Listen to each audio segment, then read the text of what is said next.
محترم پیارے اسلامی ناظرین، جنگ آزادی یہ ایک اہم موضوع ہے۔ اس ہندوستان کو انگریزوں کی غلامی سے نجات دلانے کے لیے مسلم علماء نے اور عوام نے جتنی قربانیاں پیش کی ہیں اور جتنی ان کو بیان کیا جائے وہ بہت ہی کم ہے۔ حضرت شاہ عبدالعزیز محدث دہلوی رحمہ اللہ نے سب سے پہلے جہاد کا فتویٰ انگریز کے خلاف جاری کیا کہ ان کے خلاف جنگ کی جائے اور ان کو اس ملک سے باہر نکال دیا جائے۔ اس فتوے کا یہ اثر لوگوں کے اوپر کہ جو عوام تھے ان کے اندر بھی ہندوستان کو آزاد کرانے کے لیے ان کے دلوں میں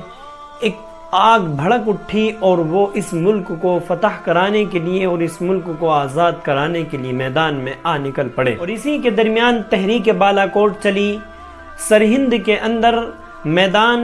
کو کارساز بنایا گیا اور بالا کوٹ کی پہاڑ کے اندر اور جگہ جگہ ہر خطے کے اندر مسلمانوں نے اور عوام نے جنگ لڑی ہے، لیکن یہ بدنصیبی کہ ہندوستان مکمل طور پر آزاد نہ ہو سکا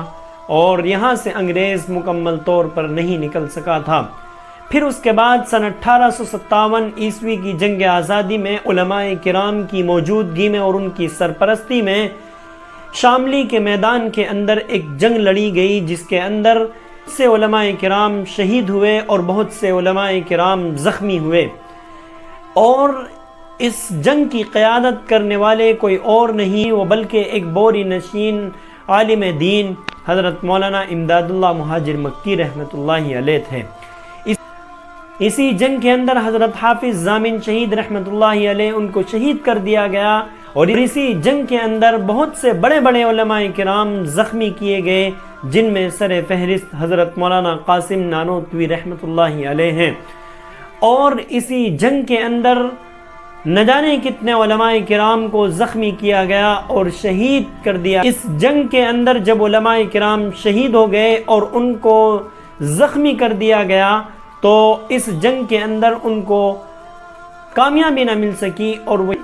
یہاں پر ان کو شکست ہوئی۔ اور یہ شکست کوئی ایسی شکست نہیں تھی کہ جس کو شکست تسلیم کر لیا جائے، بلکہ بظاہر تو یہ شکست تھی لیکن اندرونی طور پر مسلمانوں کو ایک طرح سے فتح مل چکی تھی، کیونکہ اب یہاں سے جنگ آزادی اور بھی زیادہ بھڑک اٹھی اور یہاں سے جنگ آزادی اور بھی زیادہ لوگوں کے اندر اس کی پیاس بھڑک اٹھی کہ کس طریقے سے ہندوستان کو آزاد کرایا جائے۔ چنانچہ اس کے بعد جب یہاں پر انگریز کو بھی یہ محسوس ہوا کہ اگرچہ ہمیں فتح مل چکی ہے لیکن ہمیں پوری طور پر یہاں پر فتح نصیب نہیں ہوئی، تو انگریز نے ایک مہم چلائی۔ انہوں نے یہ طے کیا اور ہم یہاں کے بچوں کو اور یہاں کے شہریوں کو تعلیم دیں گے، اور وہ تعلیم ایسی ہوگی کہ وہ اگرچہ بچے ان کا ظاہر دیکھنے میں کالا ہوگا لیکن اندرونی طور پر وہ گورے ہوں گے، یعنی ان کی سوچ انگریز کی طرح ہوگی۔ اور انہوں نے اس تعلیم کے لیے اپنا جان بھی لگائی، اپنا مال بھی لگایا اور انہوں نے کہا کہ ہم فری میں تعلیم دیں گے، اور اس فری میں تعلیم دینے کے لیے انہوں نے اپنا یہ مشن شروع کر دیا۔ لیکن علماء کرام نے اس وقت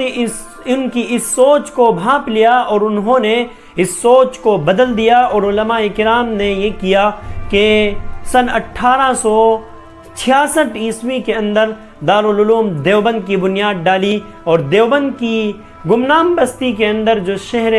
سہارنپور کے اندر ہے اس کے اندر ایک دارالعلوم دیوبند کے نام سے ایک بنیاد ڈالی گئی، جس کا بنیادی مقصد یہ تھا کہ جو انگریز نے ہمارے خلاف آواز بلند کی ہے اور انہوں نے یہ کہا ہے کہ ہم یہاں کے بچوں کو، یہاں کے شہریوں کو فری میں تعلیم دیں گے اور ان کا ذہن بھی تیز ہوگا، اسی مشن کو لے کر کے اس دارالعلوم دیوبند کی بنیاد ڈالی گئی اور یہ اعلان کرا دیا گیا کہ یہاں پر ہم بچوں کو فری میں تعلیم دیں گے، ہمارا پڑھنا لکھنا اور ان کی پڑھنے کی کتابیں سب کچھ ہم فری میں دیں گے، رہنا سہنا فری میں ہوگا، لیکن اس کے لیے ضرورت یہ ہے کہ آپ ہمیں اپنے بچوں کو دے دیجئے۔ چنانچہ یہاں مدارس دارالعلوم دیوبند ڈالی گئی تو اس میں سب سے پہلے پڑھنے والے کوئی اور نہیں، وہ حضرت شیخ الہند مولانا محمود الحسن دیوبندی رحمۃ اللہ علیہ ہیں، اور پڑھانے والے کوئی اور نہیں، اور اس دارالعلوم دیوبند کی بنیاد رکھنے والے حضرت مولانا قاسم نانوتوی رحمۃ اللہ علیہ اور حضرت مولانا رشید احمد گنگوہی اور مولانا یعقوب نانوتوی رحمۃ اللہ علیہ تھے۔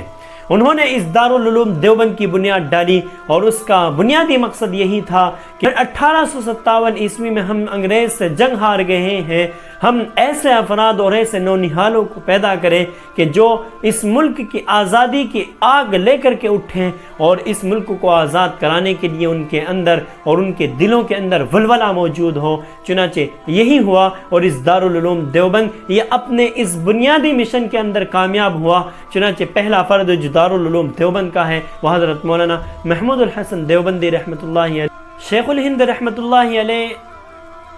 ہندوستان کے اور دارالعلوم دیوبند کے پہلے فرد ہیں کہ جنہوں نے انگریز کے خلاف آواز کو بلند کیا، اور جو دارالعلوم دیوبند کا مشن تھا اور جس ارادے کے تحت دارالعلوم دیوبند کی بنیاد ڈالی گئی تھی، وہ شیخ الہند رحمۃ اللہ علیہ پورے کے پورے اس مشن پر اترے، اور انہوں نے اس ملک کو آزاد کرانے کے لیے طرح طرح کی تحریکیں چلائیں۔ چنانچہ حضرت شیخ الہند رحمۃ اللہ علیہ نے سب سے پہلے تحریک ریشمی رومال چلائی، اور اس کا مقصد یہ تھا کہ اس کے ذریعے سے لوگوں کے اندر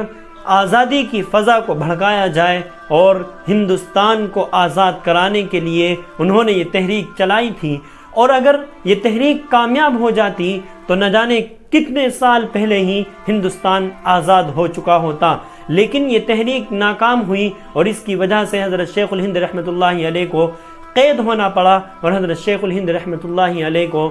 بالا کوٹ کے اندر قید کر دیا گیا،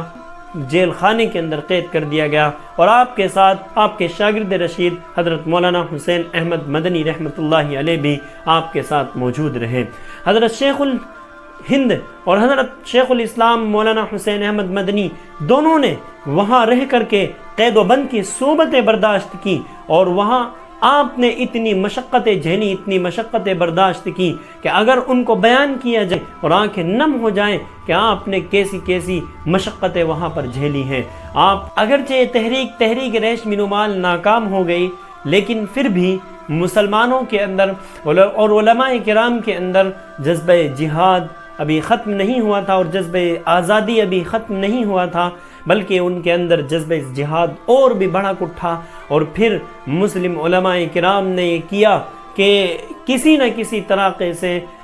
اپنے وطنی بھائیوں کو ساتھ لیا جائے، اور پھر ان کے ساتھ آزادی کی لڑائی لڑی جائے۔ چنانچہ ایسا ہی کیا گیا، اور پھر اس کے بعد سن 1947 کے اندر 15 اگست کو یہ ملک ہندوستان آزاد ہوا۔ یہ آزادی جو ملی ہے وہ ہمیں ان علماء کرام کی بدولت ہمیں آزادی ملی۔ ہمیں جو آزادی ملی ہے وہ مدارس کی بدولت آزادی ملی ہے۔ اگر یہ علماء کرام نہ ہوتے تو کبھی بھی ہندوستان آزاد نہ ہوتا۔ اگر علماء کرام کے اندر جہاد کا اور آزادی کا جذبہ ان کے دلوں کے اندر نہ ہوتا تو ہندوستان کبھی بھی آزاد نہ ہو سکتا تھا۔ ان ہندوستان کو آزاد کرانے کے لیے ان علماء کرام نے بڑی بڑی قربانیاں پیش کی ہیں۔ چنانچہ ایک مورخ لکھتا ہے کہ مجھے کہیں سے سڑنے کی بو آنے لگی تو میں نے دیکھا جائے کہ کیا ماجرا ہے۔ چنانچہ وہ جا کر کے دیکھتا ہے تو ایک کڑھائی کے اندر تیل پک رہا ہے، اور اس کے اندر 40 علماء کرام کو ڈال دیا گیا، اور ان کے سامنے اور بھی 40 موجود ہیں، اور ان سے کہا جاتا ہے کہ اگر تم یہ کہہ دو کہ ہم سن 1857 عیسوی کی جنگ آزادی میں شریک نہیں تھے تو ہم تم کو چھوڑ دیں گے، لیکن قربان جائیے ان علماء کرام پر کہ انہوں نے باطل کے سامنے کبھی سر نہیں جھکایا۔ انہوں نے اپنی جان تو دینا گوارا کی، لیکن انہوں نے یہ تسلیم نہیں کیا، انہوں نے یہ بات تسلیم نہیں کی کہ ہم 1857 عیسوی کی جنگ آزادی میں شریک نہیں تھے۔ انہوں نے اپنی جانیں تو دے دی، لیکن انہوں نے کبھی بھی انگریز کے سامنے سر نہیں جھکایا۔ انہوں نے اپنی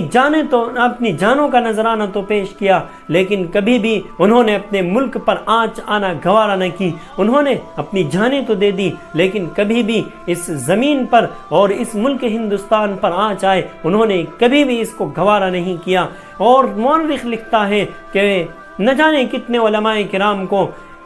خنزیر کی کھالوں کے اندر بند کر دیا جاتا اور کئی کئی دنوں تک ان کو بند رکھا جاتا تھا۔ اس طرح علماء کرام نے اور مسلمانوں نے یہاں پر رہ کر کے قربانیاں پیش کی ہیں، اور ہندوستان کو ان قربانیوں کے بعد اور ان مصیبتیں جھیلنے کے بعد آزاد کرایا تھا۔ لیکن آج کیا ہو رہا ہے؟ آج انہی علماء کرام کو اور انہی مسلمانوں کو کہ جنہوں نے ہندوستان کو اپنی جان مال دے کر کے آزاد کرایا تھا،